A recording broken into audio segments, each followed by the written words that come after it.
Akan membahas film dengan judul Equinox. Film ini adalah serial Netflix berbahasa Denmark dengan jumlah 6 episode yang mengusung genre supernatural thriller.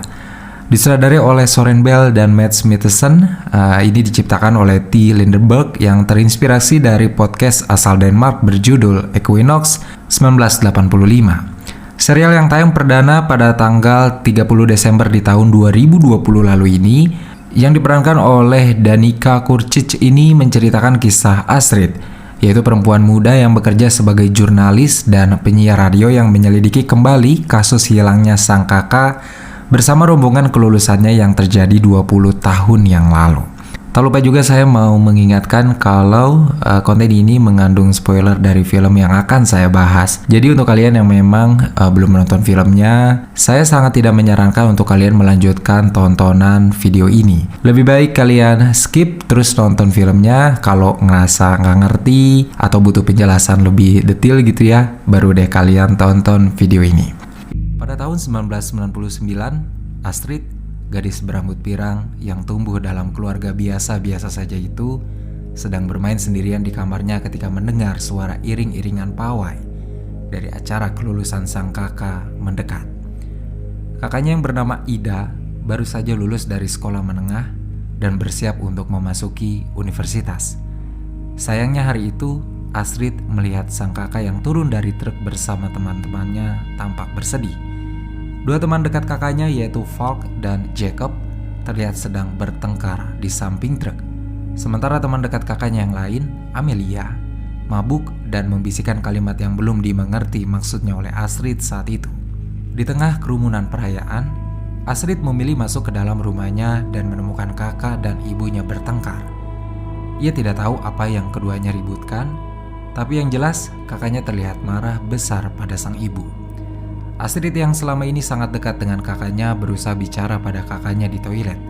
Namun Ida tidak bicara yang sejujurnya dan hanya menangis sambil memeluk Astrid. Pelukan yang akan menjadi pelukan terakhir dari Ida untuk adik kesayangannya. Ketika Ida ingin melanjutkan lagi perjalanan pawai kelulusan, ibunya melarang Ida untuk ikut. Namun ayahnya membela Ida untuk mengizinkannya pergi.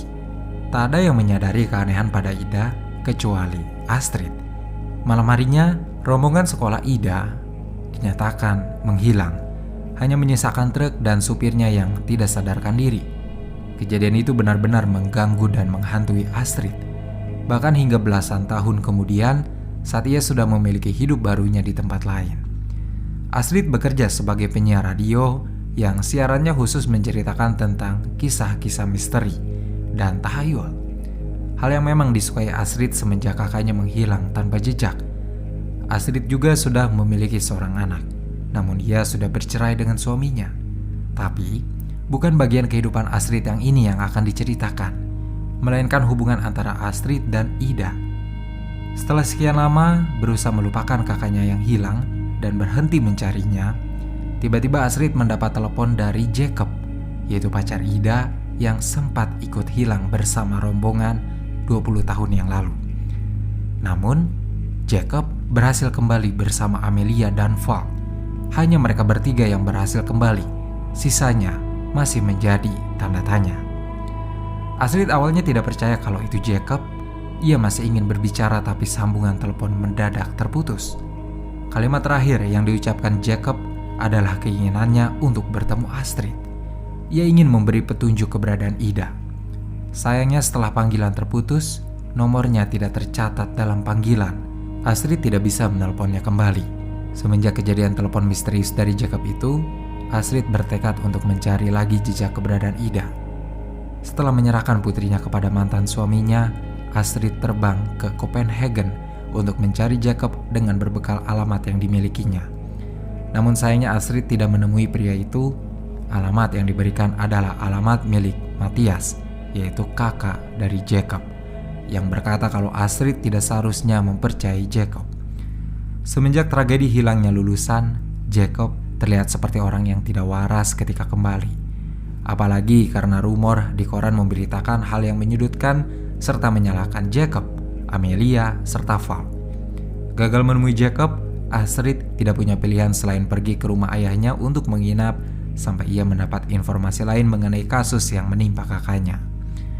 Ketika ayahnya tahu, Astrid dilarang untuk melanjutkan niatnya. Hanya saja, Astrid tetap keras kepala dan jadi bertengkar dengan sang ayah yang tidak menyukai rencana pencarian Ida. Mengabaikan larangan ayahnya, Astrid kembali menyelidiki kasus dengan menghubungi Harald Birch, penyidik kepolisian yang bertanggung jawab menuntaskan kasus tersebut. Astrid kemudian menemui Harald di rumahnya. Pria tua itu mengaku kalau ia dikeluarkan dari kasus saat belum selesai karena dianggap terlalu terobsesi. Namun Harald bercerita kepada Astrid bahwa memang ada kejadian yang sangat janggal atas hilangnya 21 anak muda yang baru lulus tersebut. Astrid ditunjukkan beberapa salinan berkas dan video penyelidikan yang dibawa oleh Harald sebelum berhenti bertugas. Rekaman pertama yang ditunjukkan adalah pengakuan Jacob saat truk yang mengangkut rombongan mendadak berhenti dan tiba-tiba semua orang di atasnya menghilang kecuali dirinya, Amelia, dan Falk. Mereka bertiga kemudian melarikan diri karena panik dan ketakutan atas kejadian tersebut. Pengakuan Amelia dan Falk pun tidak jauh berbeda, kecuali Falk yang menyalahkan Jacob karena telah memulai petaka tersebut. Falk juga mengatakan sesuatu mengenai pulau yang tertulis di buku Jacob, pulau yang pernah didatangi Falk bersama dengan Jacob, Amelia, dan Ida. Harald bilang kalau polisi sudah datang ke pulau itu tapi tidak menemui apa-apa. Bahkan jejak anak-anak yang menghilang pun tidak ditemukan. Astrid bingung dan makin penasaran. Tanpa menunggu waktu lagi, ia langsung pergi dari tempat Harald untuk mencari ayah Amelia dan menanyakan keberadaan putrinya. Pencarian yang kali ini sia-sia karena ayah Amelia mengatakan kalau ia tidak mengetahui keberadaan Amelia. Putrinya itu hilang entah kemana. Di perjalanan pulang, Astrid bisa ingat kalau dulu saat kecil, saat kakaknya menghilang, ia sering mendapat mimpi dan penglihatan menyeramkan di suatu tempat yang penuh kabut dan gelap. Di tempat itu ada sosok manusia berkepala kelinci yang mengenal namanya dan terus memanggil. Kebiasaan masa kecilnya ini tidak terjadi sekali dua kali, namun terlampau sering. Ayahnya sampai harus membawa Astrid ke psikolog anak dan mendapat perawatan di rumah sakit jiwa. Kebiasaannya sempat menghilang, namun sekarang muncul kembali dengan bayangan-bayangan kejadian di tempat lain. Ia bisa melihat bayangan Jacob yang bunuh diri dengan melompat dari ketinggian. Tidak berselang lama dari bayangan itu, Astrid mendapat telepon dari Matthias yang menyampaikan kabar duka dan tindakan bunuh diri Jacob. Astrid setelah mendengar kabar itu berencana untuk datang ke pemakaman Jacob dan mengajak ayahnya, namun ayahnya menolak. Ayahnya juga sempat melarang Astrid untuk menemui ibunya lagi karena Astrid sudah berniat untuk datang ke rumah lama mereka dan mengambil beberapa barang milik Ida. Beberapa hari sebelum kelulusan, Ida, Amelia, dan Falk diajak oleh Jacob untuk mengikuti suatu ritual. Ini memang sudah menjadi kesenangan mereka untuk melakukan hal-hal yang berbau mistis. Namun kali ini Ida menolak ikut. Ia tidak bisa keluar rumah jika sudah malam. Ibunya sangat protektif padanya dan Ida punya batas waktu tertentu berada di luar rumah. Jika Ida pulang terlambat, maka ibunya akan memarahinya habis-habisan. Setidaknya begitulah yang dilihat Astrid selama masa kecilnya. Hanya kenangan mengenai betapa menyebalkan tabiat ibunya dan betapa tertekan kakaknya berada di dalam rumah kecil mereka. Sekarang kenangan buruk itu yang mengantarkan Astrid untuk kembali ke rumah dan menemui ibunya, semata untuk mendapat informasi lebih lanjut mengenai Ida. Astrid sendiri tidak nyaman bersama ibunya, kalau bukan karena ingin menemukan lagi sang kakak, sudah pasti ia tidak akan pulang. Selama berada di rumah ibunya, Astrid menyelinap masuk ke kamar Ida dan menemukan ukiran burung yang pernah diberikan Astrid kepada Ida. Tidak hanya itu, Astrid juga menemukan buku alumni milik Ida.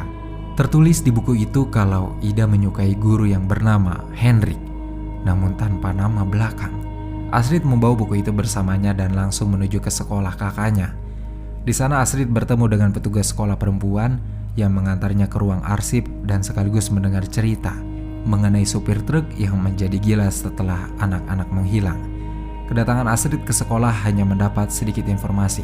Selain mengenai supir yang menjadi gila, ditambah foto bersama di kelas tanpa berkas guru bernama Henrik tersebut, namun ia juga melihat seorang pria yang terlihat familiar berada di sekolah dan sepertinya mengikuti Astrid. Tapi Astrid mengabaikannya.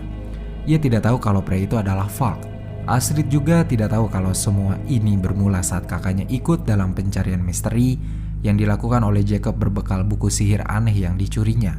Buku itu berisi banyak informasi aneh dan tata cara ritual. Jacob dulu terobsesi untuk mengikuti petunjuk di buku tersebut hingga rela menukar jiwanya. Ia juga yang mengajak teman-temannya untuk ikut dalam ritual kepada Ostara di waktu equinox atau waktu di mana malam dan siang sama panjangnya. Falk dan Amelia sempat menolak sebelum akhirnya sepakat ikut setelah diyakinkan Jacob. Di masa kini, hari pemakaman Jacob, Astrid kembali melihat lelaki asing yang dilihatnya di sekolah. Ia melihat Falk yang datang ke pemakaman, tapi kemudian lari menghindar setelah Astrid melihatnya. Astrid sempat mengejar, tapi yang ditemukan hanyalah pemakaman yang sudah disiapkan untuk Jacob. Makam yang berderet dengan pengikut sekte aneh. Nama Jacob sudah tertera di sana, setelah sebelumnya hanya ada tanggal kematiannya saja. Sepulang ke apartemen ayahnya, Astrid yang merasa buntu hanya bisa menemukan satu jalan, yaitu menemui supir truk yang mengantar anak-anak pawai kelulusan saat itu. Supir itu bernama Torbin, yang memang dalam kondisi tidak baik, kejiwaannya agak terganggu. Astrid sampai menunjukkan foto kelulusan, namun Torbin malah meracau mengatakan kalau semua anak-anak itu tidak bisa kembali. Gadis itu pergi, terhisap apa yang disebut Torbin sebagai kantong permen. Astrid yang kaget dengan reaksi Torbin langsung pergi ke dapur, menemui istri Torbin dan menanyakan apakah Torbin pernah pulih dari kondisinya. Sayang sekali, jawabannya mengecewakan. Semenjak bangun dari koma pasca kecelakaan 20 tahun yang lalu, Torbin sudah sulit diajak berkomunikasi dengan normal. Tidak lama setelah itu terdengar suara dari ruangan Torbin. Ia terjatuh dan mulutnya mengeluarkan busa. Ketika Astrid sedang mencoba menelpon ambulans, matanya melihat foto kelulusan yang dibawanya. Foto yang kini telah dilingkari oleh Torbin pada bagian seorang pria yang Astrid yakini sebagai Henrik. Sayangnya ia tidak bisa melacak keberadaan Henrik. Data-data milik pria itu tidak ditemukan di sekolah. Jadi Astrid tidak tahu di mana ia tinggal saat ini. Astrid tetap tidak patah semangat. Ia terus mencari informasi. Sesekali ia teringat pada masa kecilnya setelah Ida menghilang. Ia selalu bermimpi hal yang sama, yaitu berada di suatu tempat di mana teman-teman sekolah Ida terjebak. Namun Astrid tidak pernah berhasil menemukan Ida. Pencarian Astrid bergerak semakin jauh. Ia pergi mencari informasi mengenai simbol yang ada dalam nisan Jacob. Menurut ahli sejarah yang ditemui Astrid dan sumber-sumber di buku, itu adalah simbol milik sekte animisme para dewa yang berumur ribuan tahun. Jejaknya ditemukan di seluruh Eropa dan memiliki peran besar di Denmark, di negara yang Astrid tinggali. Tokoh besar dari sekte ini adalah Lepusman, yaitu manusia kelinci. Seorang ilmuwan pernah menemukan bentuk patung yang serupa Lepusman pada tahun 1953. Patung itu diperkirakan berusia 14.000 tahun. Sementara simbol yang dilihat Astrid adalah simbol siklus kehidupan yang berkaitan dengan equinox, di mana para pengikut sekte ini percaya kalau di musim tersebut pintu ke dunia lain terbuka. Para dewa bermunculan untuk menuntut haknya dan muncul sosok Ostara, yaitu seorang dewi yang harus mengorbankan dirinya agar siklus kehidupan terus berjalan.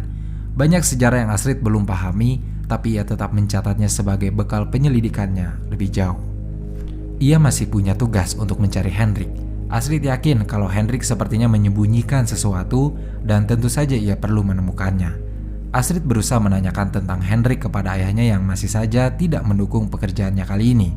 Sikap ayahnya yang begitu ingin melupakan Ida justru membuat Astrid kesal. Astrid akhirnya memilih kembali ke rumah ibunya.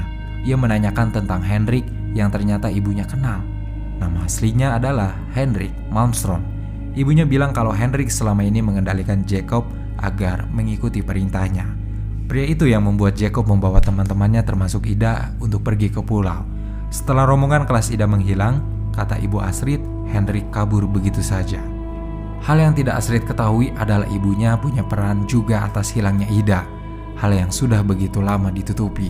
Bahkan sebelum Astrid muncul ke dunia, Astrid berhasil mendapat alamat Henrik dari ibunya. Ia berhasil menemui lelaki itu di rumahnya yang terpencil. Perjalanan jauh yang ditempuh Astrid terasa sia-sia karena Henrik tidak memberi banyak informasi. Ia bahkan mengatakan tidak tahu kalau Jacob meninggal dan simbol yang ditunjukkan oleh Astrid di foto yang dibawanya. Astrid mencoba mendesak Henrik agar mau mengaku. Mereka berdebat, tapi tetap saja tak ada pengakuan yang berhasil didapatkan Astrid. Jauh di masa lalu, ibu Astrid pernah mencoba membuat Astrid masuk ke dunia lain. dunia di mana Ida berada. Namun hasilnya justru berbahaya karena setelah itu Astrid sempat tidak sadarkan diri. Astrid masih ingat kejadian itu, dan karena ia memang melihat Ida, makanya ia pun percaya kalau Ida masih bisa diselamatkan.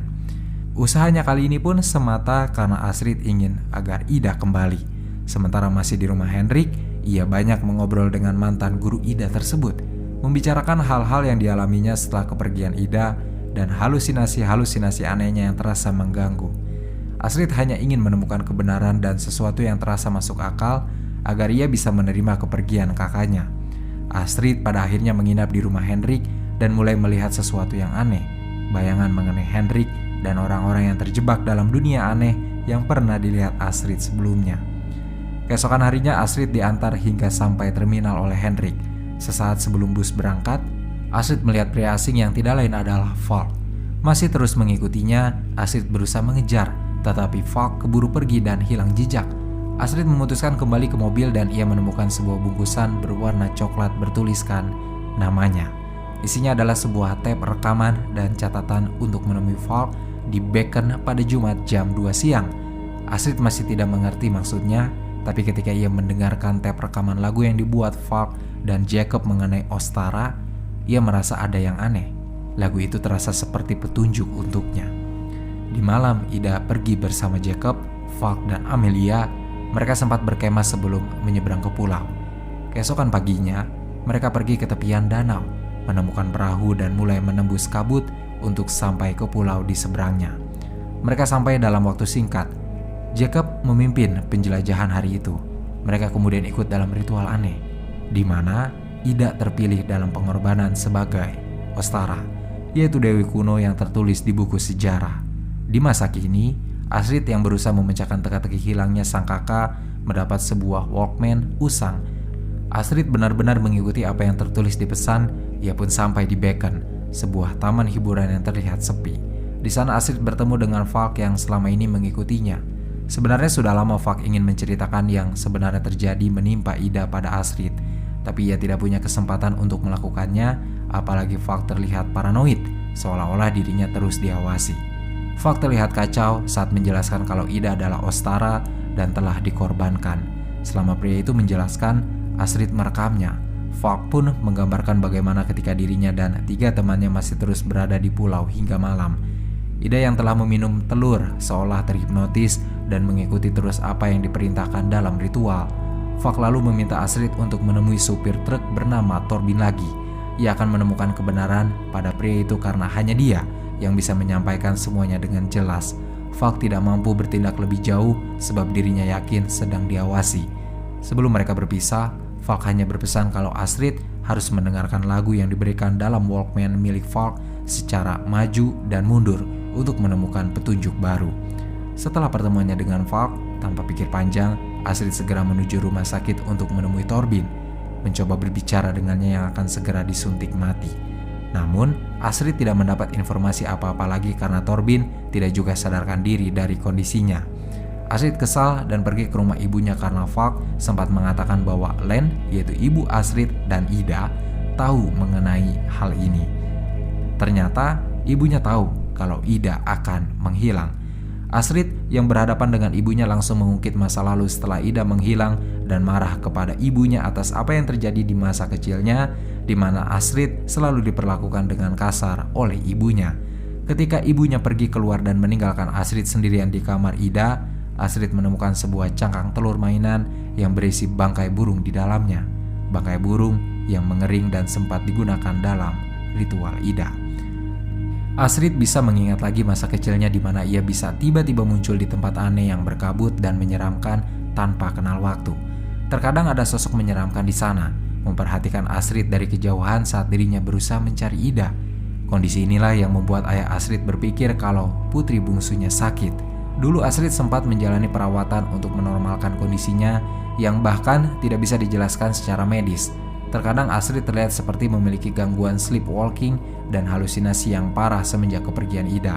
Ingatan masa kecilnya cukup membantu Astrid dalam memecahkan petunjuk terakhir yang berusaha disampaikan Falk, angka 21, 22, dan 23 yang saling terhubung dengan hilangnya Ida serta kelahiran Astrid sendiri.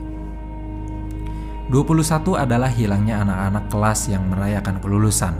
22 merupakan hari kematian Jacob dan 23 adalah hari kelahiran Astrid. Semuanya ternyata saling terhubung. Ketika Astrid mencoba mendengarkan rekaman yang diberikan Falk dengan putaran mundur, lalu terdengar suara, "Astrid, kau berikutnya." Ia mencoba menjelaskan semua keterkaitan itu pada ayahnya dan mendengarkan rekaman, tetapi tidak berhasil karena rekaman itu seolah-olah hilang. Ayahnya pun masih merasa kalau Astrid kembali berhalusinasi. Ia meminta agar Astrid untuk tenang dan berhenti merasa bersalah atas hilangnya Ida karena hal itu bukan tanggung jawabnya. Setelah kejadian tersebut, Astrid berniat pulang ke Bornholm. Namun rencana kepulangannya diurungkan ketika Matthias menelpon dan berkata kalau ia mendapat surat dari Jacob untuk Astrid. Agak terdengar aneh memang, tetapi hal itu sukses membuat Astrid menggagalkan rencana kepulangannya. Matthias juga menjelaskan kecurigaannya pada kematian sang adik yang diyakininya telah dibunuh, bukan bunuh diri seperti apa yang dilaporkan. Sebab ketika terakhir kali bertemu Jacob, Matthias melihat adiknya sangat tenang dan bahagia dalam menjalani hidupnya. Surat dari Jacob hanya berisi satu lembar kertas kecil dari robekan buku bertuliskan, "Ostara mengalir dalam darah bagaikan air mengalir di sungai." Astrid gagal pulang tanpa memberitahu mantan suami dan putrinya yang sudah menunggu di bandara untuk menyambut kepulangannya. Ia langsung pergi menuju Marrakesh, Rumania untuk mencari informasi tentang Ida atau mungkin Ostara. Selama penerbangan itu, Falk terlihat berbicara sendiri dan berkata kalau ia telah memperbaiki keadaan sebelum akhirnya bunuh diri. Sementara Torbin yang sempat dinyatakan dokter tidak akan bangun lagi dari kondisinya, tiba-tiba tersadar sesaat sebelum disuntik mati. Astrid sudah tiba di Rumania dan sampai ke lokasi yang tertulis di surat, yaitu di Marrakesh, tempat yang selalu ingin dikunjungi oleh Ida dulu. Di sana ternyata ada Amelia yang tinggal dan menetap. Ia masih mengenali Astrid dan dengan senang menyambutnya. Nama Amelia telah berganti menjadi Sibel. Ia bercerita pada Astrid kalau hilangnya Ida telah menghancurkan dirinya yang dulu. Kini Amelia hidup dengan dirinya yang baru. Di Marrakesh itu ada satu ruangan yang terasa memanggil-manggil Astrid untuk masuk. Namun tidak jadi dilakukannya karena Amelia lebih dulu memanggil untuk mengikutinya. Di hari-hari setelah ritual yang dilalui Ida, ia telah mendapat banyak penolakan dan pengabaian dari teman-temannya sendiri. Amelia sempat bercerita tentang Ida dan Jacob sebelum Ida menghilang dan sebelum Jacob bunuh diri sesuai tanggal yang ditentukan. Ketika Astrid berada di menara sendirian, ia bisa melihat lokasi di mana Jacob mengakhiri hidupnya. Astrid bisa ingat kemampuannya itu, di mana ia selalu bisa melihat kejadian-kejadian yang sulit dipercaya orang karena terasa mustahil. Kemampuannya sejak kecil yang berusaha dihilangkan lewat proses rehabilitasi dan terapi obat. Tengah malam di Marrakesh, Astrid mendengar suara yang berasal dari ruangan yang sempat memanggilnya. Ketika Astrid menghampiri ruangan itu, tiba-tiba terdengar suara teriakan Amelia yang sangat histeris. Ida setelah ritual dan diasingkan teman-temannya sendiri, kemudian mendapati dirinya hamil. Astrid tidak tahu mengenai hal ini, hanya ibunya yang tahu mengenai kondisi Ida tersebut. Ibunya melarang Ida untuk menggugurkannya dan berniat untuk membesarkan janin tersebut. Astrid masih berusaha mengungkap rahasia tersembunyi di Marrakesh. Ia menemukan sebuah cermin yang menunjukkan dirinya di masa kecil dan tiba-tiba di belakangnya muncul sosok manusia kelinci yang selalu dilihat dalam mimpinya selama ini. Astrid membenturkan kepalanya ke cermin dan menemukan buku yang menghilang. Astrid pun segera membawanya ke Amelia untuk meminta penjelasan. Amelia berkata bahwa Jacob telah salah mengira bahwa Astrid adalah saudara Ida. Dalam buku catatan dinyatakan kalau Ustara itu akan mengalir dalam darah dan keturunan. Setelah Ida menghilang, jika Astrid saudaranya, Jacob mengira kalau Ustara akan berada dalam tubuh Astrid nantinya. Masalahnya, Ida dan Astrid bukan saudara kandung. Falk yang sempat mengarahkan Astrid untuk menemui Torbin ternyata sebenarnya mengetahui rahasia besar di baliknya, bahwa ternyata Henrik adalah pria yang memakai topeng kelinci saat melakukan ritual. Dia adalah Shining yang tertulis dalam buku. Namun sejauh itu, Astrid belum bisa mengungkapnya. Ia hanya tahu kalau Ida telah menjadi Ostara dan ingin segera menceritakan pada ayahnya apa yang sebenarnya terjadi pada Ida selama ini, berbekal buku catatan yang ditinggalkan Jacob. Setelah mendarat di bandara untuk menemui ayahnya, David ternyata menjemputnya untuk memastikan Astrid baik-baik saja. Mereka berniat pergi ke rumah ayahnya, tetapi David justru ingin membawanya ke rumah sakit jiwa. Astrid mengacaukan fokus David yang sedang menyetir dan membuat mobil berhenti mendadak. Kejadian itu membuat Astrid pingsan karena mendapat benturan keras di kepalanya. Ketika sadar kembali, ia sudah berbaring di ranjang kamar rawat dan melihat dirinya saat kecil sedang berbaring juga di sampingnya. Astrid terjebak dalam kamar rehabilitasi ketika hari equinox tiba. Hari di mana malam dan siang akan terasa sama panjangnya. Hari di mana siklus juga akan berputar. Astrid akhirnya melarikan diri dari rumah sakit dan pergi ke rumah ibunya lagi untuk meminta penjelasan mengenai ikatan persaudaraannya dengan Ida. Namun ibunya membantah kalau Ida dan Astrid bukan saudara. Ia masih menyembunyikan rahasianya sampai kemudian sebuah figura berisi foto ibunya dan Ida pecah, mengungkap tanggal yang diambil saat foto itu diambil. Itu ternyata sebulan sebelum tanggal kelahiran Astrid, namun ibunya tidak terlihat sedang hamil sama sekali.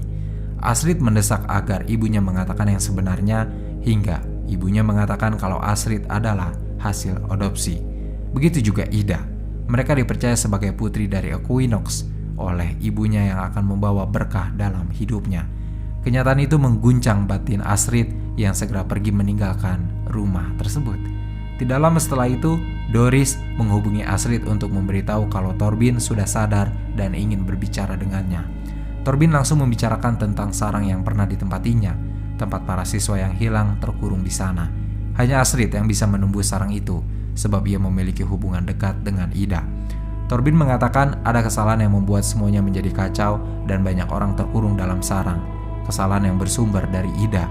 Ia ternyata menggugurkan kandungannya dan membuat Shining marah besar. 21 tahun lalu, apa yang dijanjikan kepadanya tidak bisa diberikan oleh Ida. Shining ingin mengambil gantinya untuk memutuskan perjanjian. Gantinya tidak lain adalah Astrid.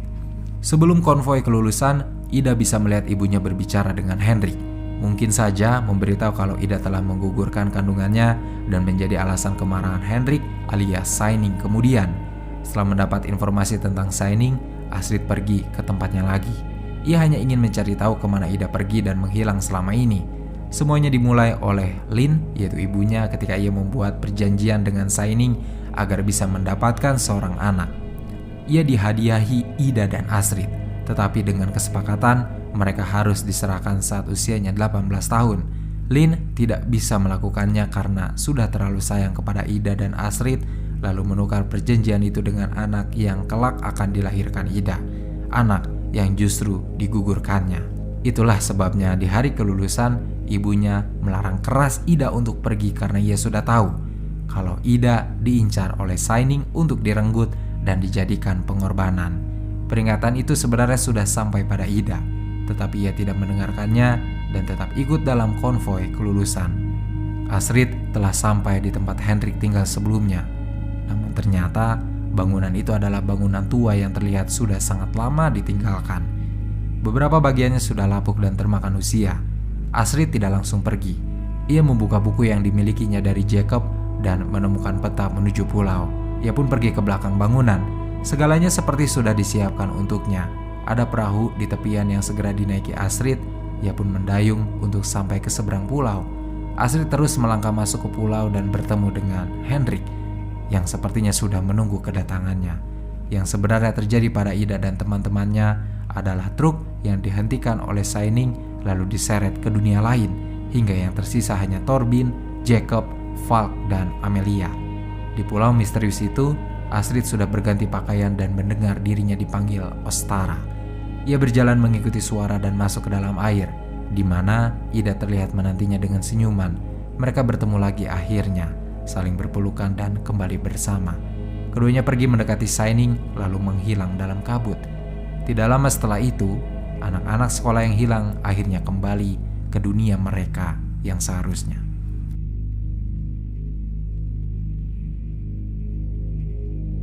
Pertama-tama setelah menonton film ini, sebenarnya saya agak takjub dan heran kenapa gak banyak orang yang ngomongin tentang seri satu ini. Padahal sebenarnya dengan 6 episode itu, Equinox mampu mendelivery dan menyampaikan pesan dengan cukup jelas. Selain itu juga Equinox bisa mempertahankan sisi emosional dan ketegangan yang memang sebenarnya datar, tapi hal itu tidak membuat saya menontonnya merasa bosan ataupun jenuh. Selain itu juga cast yang dihadirkan berperan dengan cukup epik di film ini, terutama Astrid. Walaupun sebenarnya ada beberapa adegan yang memang cukup vulgar terutama di bagian ritualnya, tapi itu tidak terlalu mengganggu saya yang tidak terlalu suka akan film-film dengan visual yang vulgar.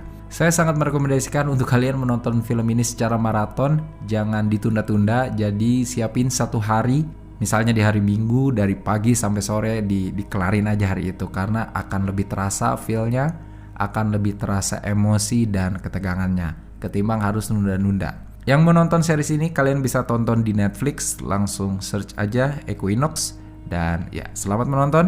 Segitu saja teman-teman pembahasan film kita kali ini. Mudah-mudahan kalian suka dan mudah-mudahan kalian terhibur, syukur-syukur punya pengetahuan baru tentang film-film yang mungkin belum kalian tonton ataupun sudah kalian tonton tapi belum sepenuhnya ngerti.